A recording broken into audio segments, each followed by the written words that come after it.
नमस्कार बच्चों। कल जो है आप लोगों को हम फॉर्मेशन ऑफ कॉम्प्लेक्स सेंटेंस पढ़ा रहे थे और उसमें बड़ा ही शानदार जो है आप लोगों को बताया कि नाउन क्लास से कैसे किसी सेंटेंस को जोड़ा जाता है।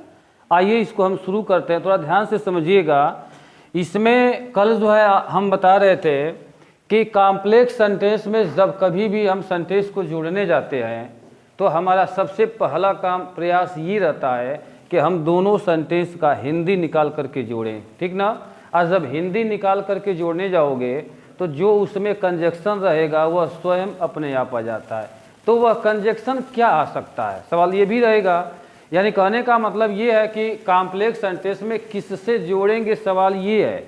तो कल हम लोग पढ़े कि नाउन क्लास में सबसे मोस्ट पॉपुलर कंजक्शन जो होता है उसका डैट होता है। ज़्यादातर आप क्वेश्चन को सवाल किए होंगे तो डैट से जो है सवाल ज़्यादातर जो है आपका जुड़ा होगा, है ना। और यदि कहीं डैट नहीं जोड़ पा रहा था तो हम इन लोगों का भी जो है मदद ले रहे थे। यानी कहीं वाई आ गया, यानी समझना यहाँ पर, यानी यदि किसी सेंटेंस में कोई दो सेंटेंस वाई से यदि ऐड हुआ है और हिंदी अर्थ निकालने पर कि क्यों का अर्थ दे रहा है तो वह किस क्लास से सेंटेंस बना होता है, नाउन क्लास से बना होता है। यदि कहीं वेयर से ऐड हुआ है और उसका हिंदी निकालते समय यदि हिंदी दे रहा है कि कहाँ का, तो वह सेंटेंस किस क्लास से बना होता है, नाउन क्लास से। आप देखें कॉम्प्लेक्स पढ़ेंगे, एक और चीज़ आप फ्री में जान जाओगे, क्लास क्या होता है, noun class, adverb class, adjective class. यानी जो जिस क्लास से बना है उसमें वही क्लास होता है। समझ में आ रही बात ना। तो कल वाला जो है क्लास हम लोग समझे कि नाउन क्लास से किसी सेंटेंस को कैसे जोड़ा जाता है।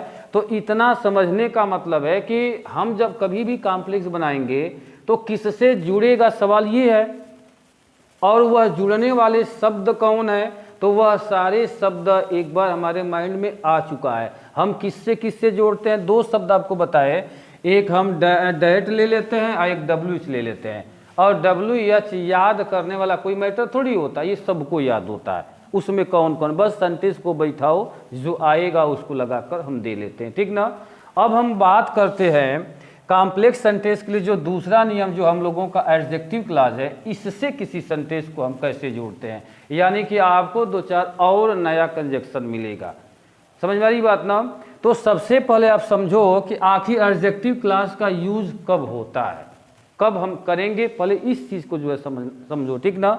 जैसे मान लीजिए हमारे सामने जो है दो सेंटेंस यहाँ पर दे देता है, हम सेंटेंस नहीं लिख रहे हैं, केवल दो लाइन बना रहे हैं। आप समझ लेना कि ये दोनों क्या है, सेंटेंस है, ठीक। हर सेंटेंस में एक कौन होता है, सब्जेक्ट होता है। हर सेंटेंस में हमारा सब्जेक्ट कुछ करता है, यानी कुछ कर रहा है तो उसमें 100% क्या होती है, क्रिया होती है। और काम किस पर होता है, जिस पर हो रहा होता है उसको हम क्या कहते हैं, ऑब्जेक्ट। यानी हमारा सब्जेक्ट जिस विषय वस्तु पर काम करता है हम उसी को क्या कहते हैं, ऑब्जेक्ट कहते हैं। अब ध्यान से समझना, इसमें ये कह रहा कि ये सब्जेक्ट क्रिया, इसी क्रिया की मदद से काम किया है।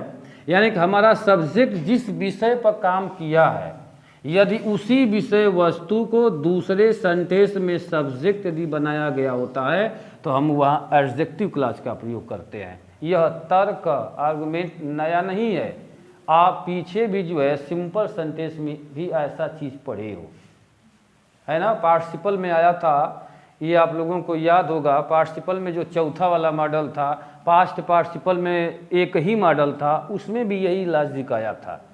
तो अब समझो यहाँ पर बात है क्या, हम यहाँ पर क्या बताए कि हमारा सब्जेक्ट जिस विषय पर काम कर रहा है, जिस विषय पर काम करेगा उस विषय वस्तु को हम लोग क्या कहते हैं, ऑब्जेक्ट कहते हैं। तो इसका मतलब सीधा सीधा क्या निकला कि पहले सेंटेंस में जो ऑब्जेक्ट आया है उसी ऑब्जेक्ट को दूसरे सेंटेंस में क्या बनाएगा, सब्जेक्ट बनाएगा।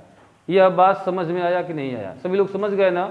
हम उसी को क्या कहे हैं कि हमारा सब्जेक्ट जिस विषय पर काम किया है उसी विषय वस्तु को सब्जेक्ट बनाया गया हो, किसमें, दूसरे वाले वाक्य में, तो वहाँ हम किसका प्रयोग करते हैं, एडजेक्टिव क्लास का प्रयोग करते हैं। यह बात समझ में आ गया सबको ना।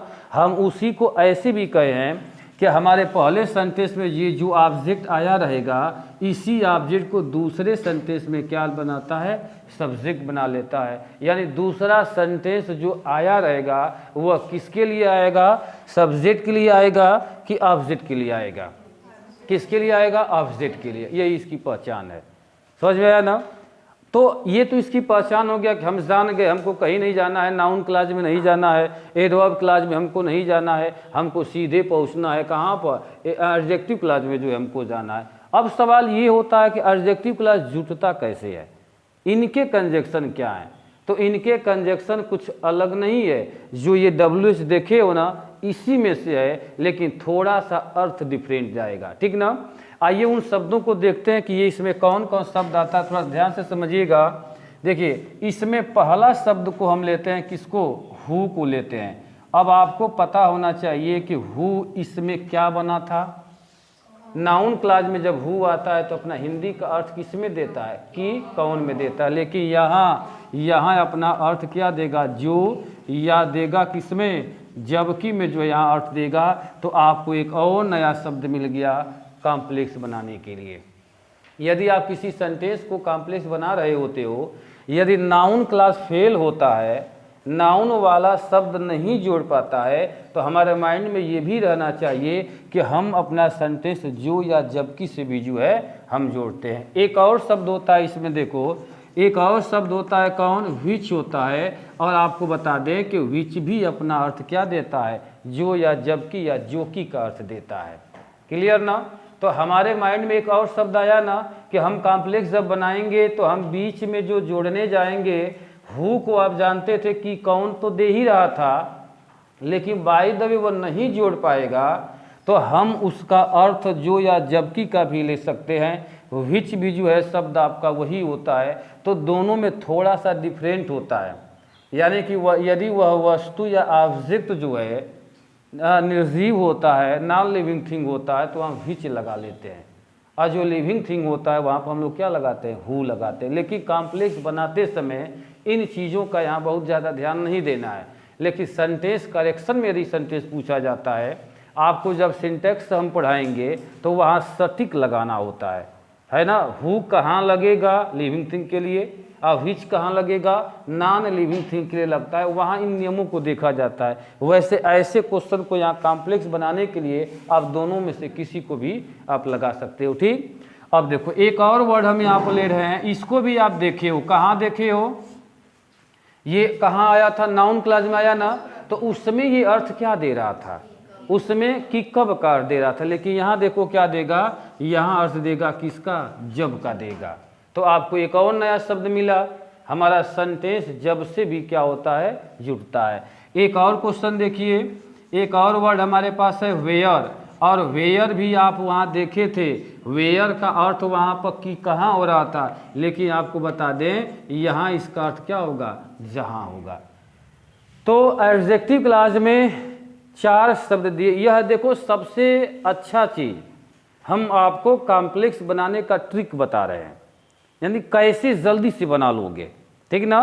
तो आपको एडजेक्टिव क्लास में बहुत ज़्यादा नहीं जानना है, हमको केवल 4 वर्ड को जानना है। किसको किसको, हु का मतलब जो या जबकि हो गया, विच का भी अर्थ क्या है, जो या जबकि हो गया, और इसके बाद क्या व्हेन है, तो कि कब होता ही था, कि कब कहाँ हो रहा था, नाउन क्लास में हो रहा था। इसमें यदि हम ले आते हैं तो वो अपना अर्थ क्या देगा, जब देगा। और एक क्या है हम लोगों का वेयर है, वेयर से सेंटेंस को जोड़ेंगे तो कि कहाँ का भी अर्थ देता है, लेकिन किसमें, नाउन क्लास में देता है, और इसमें हम लाकर जोड़ते हैं तो ये अपना अर्थ क्या देता है, जहाँ का देता है। तो हमारे कहने का मतलब यहाँ पर क्या, हम पहले से ऑलरेडी जानते थे कि नाउन क्लास में हम इन लोगों से जोड़ते थे।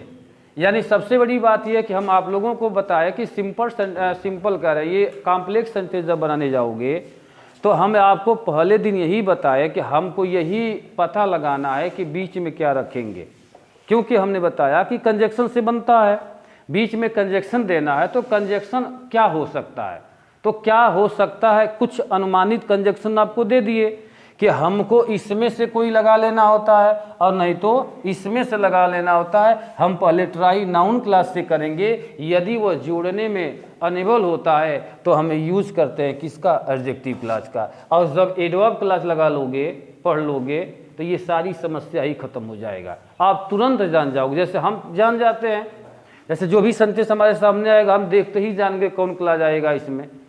अब कैसे पता हो गया, क्योंकि एडवर्ब क्लास ये सारा चीज़ बता देगा। एडवर्ब जो अलग अलग क्षेत्र में सबको बांट दिया है कि समय रहेगा यदि, तो समय देने वाले कंजक्शन का प्रयोग कर देना। यदि तुम्हारे सेंटेंस के भीतर कहीं प्लेस आया है, कहीं जगह आया है, तो जो जगह देने वाले कंजक्शन है उनको लगा देना। तो ये इन्हीं लोगों को क्या करा है, अलग अलग क्षेत्र दे दिया और अलग अलग नियम के तहत दे दिया। जब उसको पढ़ लोगे तो तुरंत देखते ही लगा लोगे, ठीक ना, वो भी आएगा। लेकिन पहले इस चीज़ को थोड़ा सा समझिए। आइए एक क्वेश्चन लेते हैं, ध्यान से समझिएगा। एक क्वेश्चन है यहाँ पर कि आई बॉट ए कैमरा है। अब पहला क्वेश्चन का हिंदी निकाल लीजिए। पहले क्वेश्चन में क्या निकला कि I bought A camera. Camera means camera जो फोटो खींचने वाला होता है, सभी लोग जानते हो, लेकिन अब मोबाइल से सेल्फी होता है कि नहीं है। एक ज़माना था कि लोग फ़ोटो खिंचवाने स्टूडियो में जाते थे, है ना। अब भी है, अब भी लोग जाते हैं, लेकिन अब क्या करते, मोबाइल से ही काम हमारा हो जाता है। अब उनका क्रेज धीरे धीरे कम हो गया। अब देखो आगे यहाँ कह रहा है कि इट वाज वेरी चीप है, और चीप का मतलब सस्ता होता है। अब समझिएगा, यहाँ पर कह रहा कि मैं एक कैमरा खरीदा, पहला सेंटेंस ही कह रहा है, और दूसरा सेंटेंस कह रहा है कि इट वाज वेरी चीप, यह बहुत सस्ता है। तो हम इसके पहले एडजेक्टिव का पहचान क्या बताए हैं, हम कैसे जानेंगे कि एडजेक्टिव है। हमने बताया कि पहले सेंटेंस में जो सब्जेक्ट जिस विषय पर काम किया है, और नहीं समझ में आ रहा तो ऑब्जेक्ट ही ढूंढ लो। पहले सेंटेंस में कोई ऑब्जेक्ट है ना, ऑब्जेक्ट कौन है, ये कैमरा है। कैमरा पर काम कौन किया है, आई काम कर रहा है, ये आई हमारा सब्जेक्ट हो गया। इस क्रिया की मदद से काम किस पर हुआ, कैमरा का काम क्या हुआ है, खरीदने का काम हुआ। और किसको खरीदा गया, कैमरा को। हम कहे कि इसी को दूसरे में सब्जेक्ट बनाया जाएगा। देखो हाई ईट शब्द किसके लिए आया, कैमरा के लिए आया। तो ये सेम इसका पहचान हो गया ना। तो अब इनका प्रयोग करो तब, यानी कि अब जोड़ करके देखो, मैं एक कैमरा खरीदा। अब जोड़ो इन लोगों से बारी बारी रख करके, जो, जबकि, जब, जहां, किसको हम लगा दें, यानी जो या जबकि। मैं एक कैमरा खरीदा जो सस्ता है, या जो या जबकि सस्ता है, बस हो गया। तो हम इस सेंटेंस को क्या करेंगे, आई बॉट अ कैमरा, ठीक। हम बीच में लगा दिए यहाँ पर विच और विच वाज। अब जोड़ लो, अब वेरी चीप, और यहाँ पर क्या हो गया, फुल स्टॉप। एक चीज़ आप समझिएगा, देखो आप हु भी लगा सकते हो, लेकिन अभी भी हम आपको बताएं, अभी जस्ट हम बताए हैं कि हु जो होता है लिविंग थिंग के लिए लगता है, और विच किसके लिए लगता है, नॉन लिविंग के लिए लगता है। वैसे कॉम्प्लेक्स सेंटेंस बनाते समय आप इस्तेमाल कर सकते हो, समझ में आया ना। तो अब देखो ये हम यहाँ पे ये बताया, ध्यान दीजिएगा कि ये हमारा क्या ऑब्जेक्ट है। यदि ऑब्जेक्ट और दूसरे सेंटेंस का सब्जेक्ट सेम हो जाता है तो जोड़ते समय सब्जेक्ट को नहीं लिया जाता है। अब बताइए कि जब हम इसका प्रयोग करके अगले सेंटेंस को ऐड किए हैं तो क्या इस सेंटेंस का सब्जेक्ट लिए हैं, सब्जेक्ट नहीं लिए। सब्जेक्ट कौन है, ईट है। ईट को हम छोड़ दिए, क्यों छोड़ दिए, क्योंकि यह ईट शब्द किसके लिए आया था, कैमरा के लिए आया था। ये दोनों क्या थे, सेम थे। तो दोनों को सेम जब आ जाएगा तो इस सब्जेक्ट को छोड़कर बाकी जहाँ से है आप ऐड कर लेंगे तो सेंटेंस जो है आपका बन जाएगा। एनी डाउट किसी को समझने में, समझ में आया एडजेक्टिव क्लास कैसे बनेगा, इनका कंजक्शन क्या, ये समझ में आ गया ना। आइए एक और क्वेश्चन जो है यहाँ पर लेते हैं, ध्यान दीजिएगा।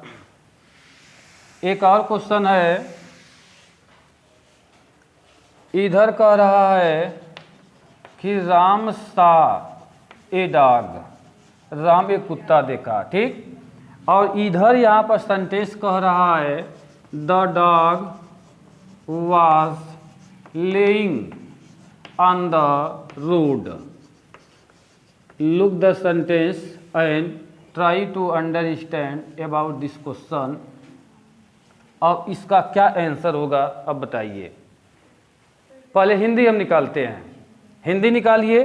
कह रहा कि राम सा और डागराम एक कुत्ता देखा, और कह रहा the dog was laying on the road, और कुत्ता सड़क पर पड़ा हुआ था। लेइंग मीन्स लेटना या पड़ना होता है। तो ये क्या कर रहा था, सड़क पर जो है पड़ा हुआ था। अब जोड़ करके देख लो, अब क्या आया, मैं कुत्ता देखा जो सड़क पर पड़ा हुआ। तो आराम से सेंटेंस को हम लोग नहीं बना लेंगे। तो हमारा सेंटेंस तब यहाँ पर क्या बनेगा कि आई सा अ डॉग, और यहाँ हो जाएगा विच या हु भी लगा सकते हो। और इसके बाद हो जाएगा क्या, लेइंग, और यहाँ हो गया क्या, on the road full stop. देखो बन गया, ये इसका क्या है, कंजक्शन है। यहाँ भी हम डॉग शब्द को नहीं लिए हैं। क्यों नहीं लिए हैं, क्योंकि इन दोनों का सब्जेक्ट यहाँ पर क्या था, सेम रहा है, इसीलिए जो है इसका प्रयोग हम लोग नहीं किए हैं। समझ आया ना। हम बताएं कि जो लिविंग थिंग होता है वहाँ पर आप हु लगाते हो, और नॉन लिविंग थिंग के लिए हम क्या लगाते हैं, विच लगाते हैं। आप कहेंगे कि यहाँ डॉग है, डॉग क्या है, लिविंग थिंग है ना, हम हु लगा सकते हैं लेकिन नहीं लगा सकते हैं, क्योंकि इंग्लिश के रूल में थोड़ा अंतर होता है। जैसे आप लोग पढ़े होंगे दिस और इट का प्रयोग। दिस कहाँ लगता है लिविंग थिंग के लिए, जैसे यह लड़का है क्या बनाओगे, दिस इज ए बॉय। यह एक घोड़ा है क्या बनेगा, दिस इज ए हॉर्स, नहीं इट इज ए हॉर्स। तो इसमें ये रूल क्या बताया, ये कह रहा कि लिविंग थिंग के लिए हम क्या लगाएंगे, दिस लगाते हैं, और नॉन लिविंग थिंग के लिए हम क्या लगाते हैं, इट लगाते हैं। तो इसके अनुसार, इंग्लिश के अनुसार, लिविंग थिंग में केवल मानव आता है। और मानव में कौन कौन, आदमी, औरत, बच्चे, बूढ़े, इनके अलावा भी कोई और है, मानव गिन लो, देख लो, आदमी हो गया, औरत हो गया, बच्चे और बूढ़े, ये इन्हीं लोगों को ये लिविंग थिंग मांगता है। और जितने भी जीव जंतु है उनको क्या कह दिया, निर्जीव है। यानी कि यह पक्षी है, क्या बनाओगे, इट इज ए बर्ड, यानी पक्षी जीवित नहीं है ना। तो ऐसा चीज होता है। तो इसीलिए जो है हम यहाँ पर विच लगाए हैं, हु नहीं लगाए हैं। वैसे कॉम्प्लेक्स सेंटेंस बनाते समय आप इनको देख सकते हो, लगा सकते हो, यहाँ अभी कोई ऐसा चीज नहीं है। तो इस तरह के सेंटेंस को जो है बनाया जाता है। आई होप आपको समझ में आ रहा होगा। आइए एक और क्वेश्चन देखते हैं। यहाँ केवल हमको यही, देखो सबसे अच्छी बात है, देखो कॉम्प्लेक्स सेंटेंस में हमको पता क्या लगाना था, हमको क्या जानना था, बीच में क्या आएगा, किससे हम जोड़ेंगे, हमको इतना ही जानना था। इन बातों को हम लोग जान चुके हैं। अब आप बस बीच में रख करके चेक करते हुए, लगाते हुए चले जाओ, सेंटेंस आपका क्या होगा, बन जाएगा। समझ में आया ना। आइए एक और क्वेश्चन जो है हम लेते हैं, यहाँ पर ध्यान दीजिएगा। कह रहा है कि दिस पेन इज माइन, यह कलम मेरी है, ठीक। और अगला सेंटेंस यहाँ पर कह रहा है यहाँ से कि it is on the table. अब बताइए तो, it is on the table, क्या बोला कि दिस पेन इज माइन, यह कलम मेरी है। यहाँ करा कि it is on the table, यह कहाँ है, टेबल पर है। यह टेबल पर कौन है, पेन है। तो अब बताओ यह ईट शब्द किसके लिए आया है, अब यहाँ आ गया किसके लिए, पेन के लिए। समझ में आया ना। यानी अब हम इसको जोड़ने जाएं, अब तो जोड़ लो। अब क्या लिखेंगे, हम लिखेंगे ऐसे कि दिस पेन इज माइन होगा, और इसके बाद हु या which is on the table, कलम मेरी है जो टेबल पर है। ऐसे करके सेंटेंस को जो है जोड़ा जाता है। क्लियर, एनी डाउट किसी को, लगा सकते हो सभी लोग ना। अब देखो एक और क्वेश्चन जो है हम यहाँ पर लेते हैं। बस ऐसे ही सेंटेंस के सेटलमेंट को देखो, आराम से जो है सेंटेंस को आप बनाते जा सकते हो। अब ध्यान दीजिएगा, दिस इज द स्कूल, और यहाँ कह रहा है आई टाट हियर। देखिए तो दिस इज द स्कूल, यह वही स्कूल है। आई टाट हियर, मैं यहाँ पढ़ा। अब जोड़ कर देखो, यह यही स्कूल है, मैं पढ़ा। अब देखो आया कि नहीं आया, तुरंत अपने से आ जाएगा। तो हमारे कहने का मतलब है कि बीच में लगाना क्या था, केवल इसी को तो जानना था। तो हमारा सेंटेंस क्या है, यह वही स्कूल है जहाँ मैं पढ़ा। जहाँ मैं पढ़ा, तो जहाँ के लिए क्या लगाएंगे, वेयर। तो बस यही बीच में अब क्या करो, यहीं लगा दो वेयर, पूरा सेंटेंस लिखा जाएगा। क्योंकि देखो ये इससे मैच नहीं कर रहा है। क्या लिखेंगे, this is the school where I taught. अब हियर शब्द को हटा दे क्योंकि प्लेस दिखा रहा है, यानी हियर किसके लिए, स्कूल के लिए आया है। आप देंगे तो पूरा कहेंगे और नहीं देंगे तो उसको नहीं कहेंगे। यानी हम पूरा इसको भी यदि लिखते हैं तो क्या कहेंगे कि यह वही स्कूल है ना, जहाँ मैं पढ़ा। तो जहाँ मैं पढ़ा में हियर आ ही नहीं रहा है, तो इसलिए हम इसको क्या करेंगे, हटा कर यहीं पर क्या करेंगे, क्लोज कर देंगे। तो सेंटेंस जो है हमारा बन जाएगा। इसी तरह से एडजेक्टिव क्लास का यूज करके जो है क्वेश्चन को जो है बनाया जाता है। क्यों बन जाएगा ना। आइए देखते हैं, एक और क्वेश्चन लेते हैं।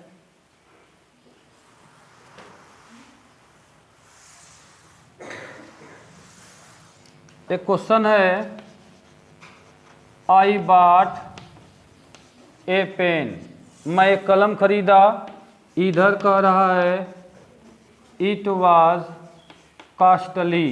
अब देखो तो अर्थ निकालो। मैं एक कलम खरीदा, ये क्या है, महंगी है। अब जोड़ लो, अब जोड़ना पड़ेगा। क्या लिखेंगे, आई बॉट ए पेन, और यहाँ क्या लगेगा, विच वाज कॉस्टली, यानी कि मैं एक कलम खरीदा जो महंगी है। तो एडजेक्टिव क्लॉज में ऐसे ही सेंटेंस को जो है बना करके जोड़ा जाएगा। समझ में आया। आइए एक क्वेश्चन और लेते हैं, थोड़ा इसमें देखते हैं कि आप लोग क्या करते हो। यदि इसको कर लोगे तो आई होप मैं समझ सकता हूं कि आप लोगों को समझ में आ गया। ठीक, आइए देखते हैं। इधर कह रहा है कि my father will come from Agra, और इधर कह रहा है I do not know the time, full stop. देखो तो अब बताइए क्या आ रहा है, सेंटेंस क्या है, मेरे पिताजी आएंगे, विल कम फ्रॉम आगरा। कहाँ से आएंगे, आगरा से आएंगे। इधर करा कि I don't know the time, मैं समय नहीं जानता, मैं समय नहीं जानता, मेरे पिताजी आगरा से आएंगे। बीच में क्या आ रहा है, जोड़ो, जब। मैं समय नहीं जानता जब मेरे पिताजी आएंगे, बैठा। सेंटेंस का अर्थ भी आना चाहिए। मैं समय नहीं जानता कि कब मेरे पिताजी आगरा से आएंगे। यहाँ क्या आ गया, कि कब आ गया। तो कि कब में हम कहा, देखो जब से भी हम लोग देखे, लेकिन जब जोड़ रहा है लेकिन अर्थ उतना प्रॉपर नहीं आ रहा है, तो यह हम लोगों का कॉम्प्लेक्स नहीं हो सकता। तो हम जब को कि कब में बदल कर देखें, मैं समय नहीं जानता कि कब मेरे पिताजी आएंगे, नहीं बन जाएगा। बना लेंगे सभी लोग, इसका आंसर सभी लोग दे सकते हैं ना। तो इसका आंसर हम नहीं लिखेंगे, आप स्वयं जो लिख करके दिखाएंगे। तो आज एडजेक्टिव क्लॉज आप लोगों को बताए। कॉम्प्लेक्स सेंटेंस में हम 2 सेंटेंस जो है आप लोगों को पढ़ा दिए। नाउन क्लास से कैसे बनाया जाता है और एडजेक्टिव क्लास से जो है कैसे बनाया जाता है। लास्ट में बचा है कौन, एडवर्ब क्लॉज, और यही सबसे मोस्ट इम्पॉर्टेंट चीज़ है। तो कल फिर मिलते हैं, और यदि आपको अच्छा लगा होगा तो आप ज़रूर कमेंट करेंगे, लाइक करेंगे, मेरे चैनल को सब्सक्राइब करेंगे। कल फिर मिलते हैं। नमस्कार, बाय।